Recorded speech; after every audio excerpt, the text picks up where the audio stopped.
नमस्कार मंडळी, श्री स्वामी समर्थ. स्वागत आहे तुमचं माझ्या यूट्यूब चॅनलवरती. आजचा दिवस तुम्हा सर्वांना खूप छान, सुखाचा, आनंदाचा आणि समाधानाचा जाऊ देत, हीच मी स्वामींच्या चरणी प्रार्थना करते आणि आजच्या या नवीन व्हिडिओला सुरुवात करते. पण त्या अगोदर तुम्ही माझ्या चॅनलवरती जर नवीन असाल तर चॅनलला पण लगेच सबस्क्राईब करा आणि कमेंटमध्ये श्री स्वामी समर्थ लिहायला अजिबात विसरू नका.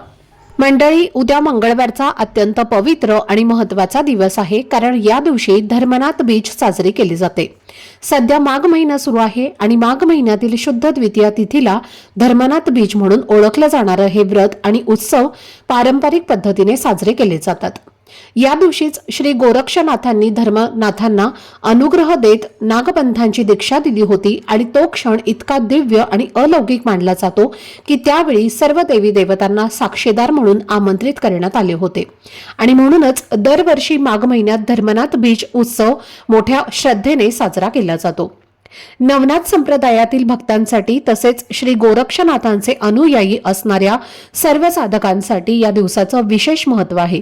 त्यामुळे या दिवशी अनेक ठिकाणी विशेष पूजा, सेवा, जप, वाचन आणि धार्मिक विधी केले जातात. आणि हा उत्सव केवळ भारतातच नाही तर संपूर्ण जगभरामध्ये नवनाथ समाजाच्या भक्तांकडून श्रद्धेने साजरा केला जातो अशी मान्यता आहे.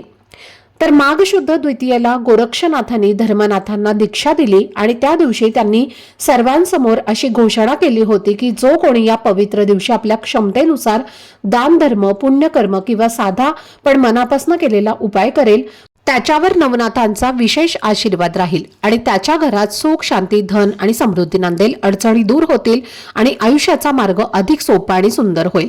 आणि म्हणूनच मंडळी, या खास दिवशी आपल्या घरात काही प्रभावी उपाय किंवा सेवा केल्या जातात. आणि आजच्या या व्हिडिओमध्ये मी तुमच्यासोबत असाच एक अतिशय प्रभावी आणि श्रद्धेने करता येणारा उपाय शेअर करणार आहे, ज्याला आपण सेवा असंही म्हणू शकतो. धर्मनाथ बीजच्या दिवशी कोणत्याही परिस्थितीमध्ये आपल्या घरात नवनाथ ग्रंथातील एक विशिष्ट अध्याय वाचला गेला पाहिजे, कारण ज्या घरात हा अध्याय श्रद्धेने वाचला जातो त्या घरातील लोकांच्या जीवनामध्ये राजयोग निर्माण होतो, दारिद्र्य दूर होऊ लागतं, धन, पैसा आणि संपन्नतेचे मार्ग खुले होतात. आणि जर हा उपाय तुम्ही मनापासून केला तर आयुष्यामध्ये प्रगती, यश आणि समाधान यांचा अनुभव आल्याशिवाय राहत नाही. मनातील इच्छा, स्वप्न आणि मनोकामना हळूहळू पूर्ण होऊ लागतात. तर मंडळी, तो कोणता अध्याय आहे आणि तो कसा वाचायचा आहे आणि या दिवशी अजून कोणते छोटे पण प्रभावी उपाय करता येतात याबद्दलची संपूर्ण सविस्तर माहिती आजच्या व्हिडिओमध्ये मी तुमच्यासोबत शेअर करणार आहे. त्यामुळे व्हिडिओ हा स्किप न करता शेवटपर्यंत नक्की पहा, जेणेकरून तुमच्यापर्यंत योग्य ती माहिती पोहोचेल.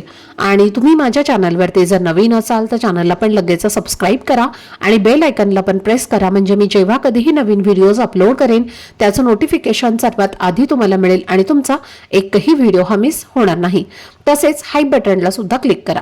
तर मंडळी, आजच्या या व्हिडिओमध्ये मी तुम्हाला जो उपाय सांगणार आहे तर तो उपाय किंवा जी सेवा आहे तर ती आपल्याला उद्या मंगळवारी म्हणजेच धर्मनाथ बीजच्या पवित्र दिवशी करायची आहे. आणि हा उपाय तुम्ही संपूर्ण दिवसभरामध्ये कधीही करू शकता. सकाळी लवकर उठल्यावर करा किंवा दिवसभरामध्ये जेव्हा तुम्हाला वेळ मिळेल तेव्हा करा किंवा अगदी रात्री 12 वाजेपर्यंत सुद्धा तुम्ही ही सेवा करू शकता. महत्त्व एकच आहे की हा उपाय तुमच्या घरामध्ये श्रद्धेने आणि मनापासून केला पाहिजे. धर्मनाथ बीज हा दिवस खूपच पवित्र, शक्तिशाली आणि महत्त्वाचा मानला जातो.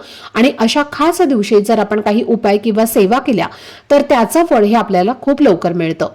कारण काही दिवस असे असतात की त्या दिवसांचा आपल्या आयुष्यावरती, आपल्या नशिबावर आणि आपल्या प्रगतीवर फार खोल परिणाम होत असतो. आणि धर्मनाथ बीज हा असाच एक दिवस आहे.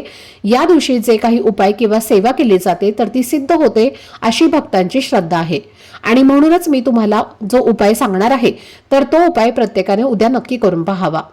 तर मंडळी, जर तुम्ही हा उपाय उद्या तुमच्या घरात केला तर तुमच्या आयुष्याचं आणि तुमच्या घराचं कल्याण झाल्याशिवाय राहणार नाही. कारण जो उपाय तुम्हाला मी सांगणार आहे तर तो केवळ ऐकलेला नाही तर अनेकांनी अनुभवलेला आणि सिद्ध झालेला उपाय आहे. त्यामुळे यामध्ये शंका घेण्यापेक्षा एकदा श्रद्धेने करून पहा आणि स्वतः अनुभव घ्या.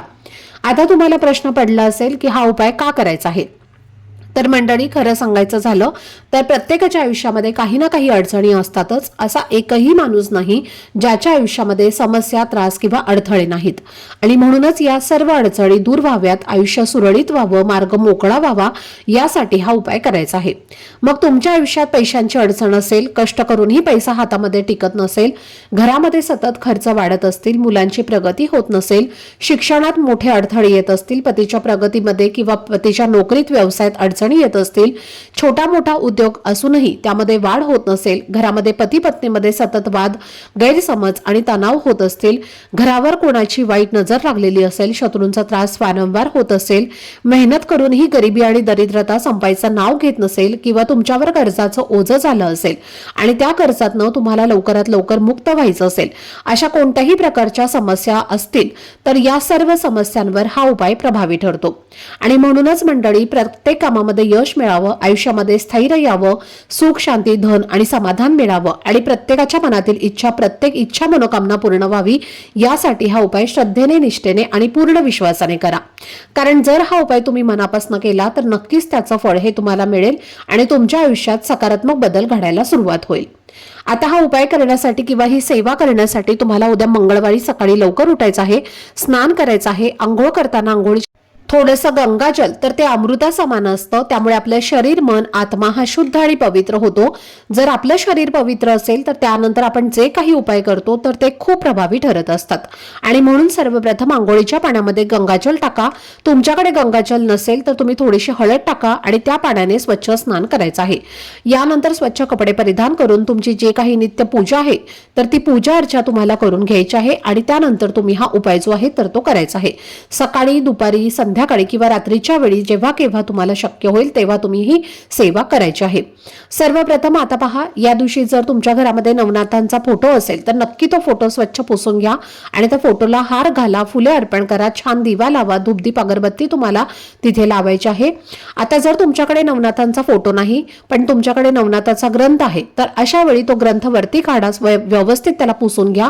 एका पाटावरती छान नवीन वस्त्र अंथरून त्यावरती तुम्हाला हा ग्रंथ ठेवून द्यायचा आहे आणि त्या ग्रंथापाशी एक छान दिवा लावायचा आहे आणि त्या ग्रंथाची हळद, कुंकू, अक्षदा, फुलं लावून तुम्हाला पूजा करायची आहे. आता बुक्का तुमच्याकडे असेल तर तो बुक्का सुद्धा तुम्ही या दिवशी लावू शकता. फुलं अर्पण आणि करायचे आहेत आणि त्यानंतर तुम्हाला तिथेच बसून हा अध्याय जो आहे तर तो वाचायचा आहे. आता जर तुमच्याकडे नवनाथांचा फोटोही नसेल आणि तुमच्याकडे ग्रंथही नसेल तर मग ही सेवा कशी करायची, तर आपल्या देवघरामध्ये जे काही देव आहेत, मग स्वामींची मूर्ती आहे, फोटो आहे किंवा गणपती बाप्पांची मूर्ती आहे तर त्यांची छान पूजा अर्चा करून घ्या. देवघरामध्ये दिवा लावून घ्या आणि तिथेच देवघरासमोर बसून तुम्हाला हा अध्याय जो आहे तर तो वाचायचा आहे. तर तुम्हाला या नवनाथ भक्ती सागर ग्रंथातील 34वा अध्याय जो आहे तर तो वाचायचा आहे आणि त्याचं पठण करायचं आहे. आता हा अध्याय तुम्हाला वाचायला फक्त 5 ते 10 मिनिटं लागतील. वाचण्याच्या आधी नवनाथांचं तुम्हाला नामस्मरण करायचं आहे आणि त्यानंतर हा अध्याय तुम्हाला वाचायचा आहे. अध्याय वाचून झाला की तुम्हाला नवनाथांची आरती करायची आहे. घरामध्ये जी काही भाजी भाकरी तुम्ही बनवलेली आहे तर त्याचा नैवेद्य तुम्हाला दाखवायचा आहे आणि दोन्ही हात जोडून तुम्हाला तुमच्या आयुष्यामध्ये ज्या काही अडचणी आहेत, ज्या काही समस्या आहेत, ज्या काही अपूर्ण इच्छा आहेत तर त्या मनोभावे तुम्हाला पूर्ण होण्यासाठी नवनाथांना प्रार्थना करायची आहे. धर्मनाथ बीज या दिवशी ज्या घरामध्ये श्री नवनाथ भक्ती सागर या ग्रंथातील 34वा अध्याय वाचला जातो त्या घराचं कल्याण होतं आणि त्या घरात धनसंपत्ती, ऐश्वर्य येऊ लागतं आणि त्या घरातील प्रत्येक व्यक्तीची प्रगती होते. तर आता तुमच्याकडे जर हा ग्रंथ नसेल तर अशा वेळी तुम्ही सरळ तुमच्या मोबाईलवरती श्री नवनाथ भक्ती सागर ग्रंथातील 34वा अध्याय असं तुम्ही जरी सर्च केलं तरी सुद्धा तुम्हाला हा अध्याय मोबाईलमध्ये मिळून जाईल आणि तिथून तुम्ही याचा पठण केलं तरी सुद्धा चालेल. किंवा तुमच्याकडे जर ग्रंथ असेल तर ग्रंथामधनं सुद्धा तुम्ही याचं पठण जे आहे तर ते करू शकता. आता ही सेवा घरातील स्त्री, पुरुष किंवा घरातील मोठी मुलं हे सुद्धा करू शकतात. मुलांच्या आयुष्यामध्ये काही समस्या असतील, जसं की मोठी मुलं आहेत आणि शिक्षण घेत आहेत तर एखादा ते कुठला कोर्स करत आहेत किंवा डिग्री घेत आहेत आणि त्यामध्ये त्यांना भरभरून यश हवं असेल तर त्यांनी सुद्धा ही सेवा उद्या नक्की करा. फक्त तुमच्या घरामध्ये सूतक असेल आणि स्त्रियांना मासिक धर्म असेल तर ही सेवा तुम्हाला करता येणार नाही आणि तुमच्या घरात तेवढं पावित्र्य राखलं जात असेल तरच ही सेवा तुम्ही करायची आहे. जर तुमच्या घरामध्ये स्त्रियांना मासिक धर्म असेल आणि तेवढं पावित्र्य तुमच्या घरामध्ये राखलं जात नसेल तर ही सेवा तुम्ही अजिबात करू नका. कारण त्या सेवेला पावित्र्य जे आहे तर ते खूप महत्त्वाचं आहे. त्यामुळे तेवढं पावित्र्य तुमच्या घरामध्ये असेल तरच तुम्ही ही सेवा जी आहे तर ती करू शकता. त्याचबरोबर या दिवशी अन्नदान करणं सुद्धा खूप महत्त्वाचं मानलं गेलं आहे आणि म्हणूनच तुमच्या यथाशक्तीने गरजू व्यक्तींना तुम्हाला अन्नदान करणं शक्य झालं तर तुम्ही नक्की करा. पहा, मंदिराच्या बाहेर जे काही गरजू व्यक्ती असतात, गरीब व्यक्ती असतात तर त्यांना तुम्ही खाण्याच्या वस्तू ज्या आहेत तर त्या या दिवशी दान करू शकता. किंवा जर तुम्हाला जास्त नाही, अगदी 5 ते 10 रुपयांचं जरी तुम्ही दान केलं तरीही चालेल. या दिवशी असं म्हणतात की जो व्यक्ती दान करतो तर ते दान केल्याने त्या व्यक्तीच्या घरात सुख शांती धनसंपदा नांदत असते आणि जीवनातील सर्व अडथळे समस्या या दूर होतात. आणि म्हणूनच तुम्हाला शक्य असेल तर तुम्ही थोडंफार का होईना दान नक्की करा. ते शक्य नसेल तर तुमच्या घरावरती एखादी गाय येत असेल तर त्या गायीला गुळ चपाती तुम्हाला खाऊ घालायची आहे किंवा हिरवा चारा तुम्हाला खाऊ घालायचा आहे. या दिवशी दानाला इतकं महत्व का आहे? कारण पहा, जेव्हा गोरक्षनाथांनी धर्मनाथास अनुग्रह देऊन दीक्षा दिली त्यावेळेस सर्व देवी देवतांना आमंत्रित केले होते.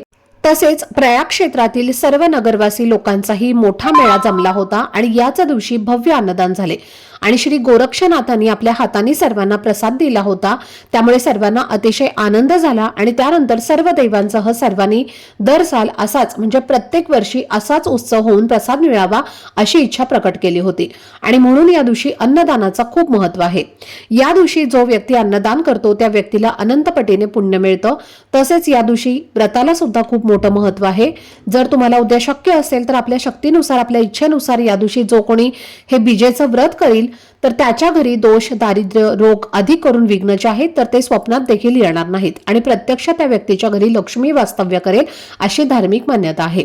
आणि म्हणून मी तुम्हाला जे काही उपाय किंवा ज्या काही सेवा सांगितल्या आहेत तर त्या तुम्हाला उद्या आवर्जून मंगळवारी धर्मनाथ बीज या दिवशी करायच्या आहेत. तर ही अत्यंत महत्त्वाची माहिती मला तुमच्यासोबत शेअर करायची होती. आजचा हा व्हिडिओ जर तुम्हाला आवडला असेल, माहितीपूर्ण वाटला असेल तर व्हिडिओला लाईक, शेअर आणि चॅनलला सबस्क्राईब नक्की करा. भेटूयात पुढच्या व्हिडिओमध्ये. तोपर्यंत सर्वांना श्री स्वामी समर्थ.